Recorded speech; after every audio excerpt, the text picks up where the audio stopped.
Hello everyone to the 1-2-Step YouTube channel. Today I present you a Telegram desktop login tutorial. Today I'm going to be teaching you how to log in into Telegram desktop. As you guys saw on my last video, how to download and install Telegram. So today I have already started my Telegram desktop app.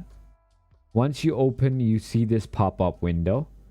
Click on the start messaging window.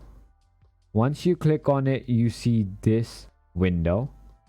You can either scan your QR code from your mobile Telegram app or log in using your phone number. Today we are going to be logging in using our phone numbers. So first of all, select your country. After that, input your cell phone number. Once you have completed adding all of those information, click on the next button. Once you click on that, an activation code will be sent to your mobile phone. I am going to enter the code that is sent to my phone,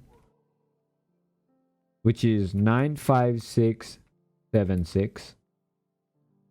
And now I have successfully logged in into Telegram desktop, as you can see. If you haven't already, drop that subscribe button and hit that notification bell to never miss videos like this.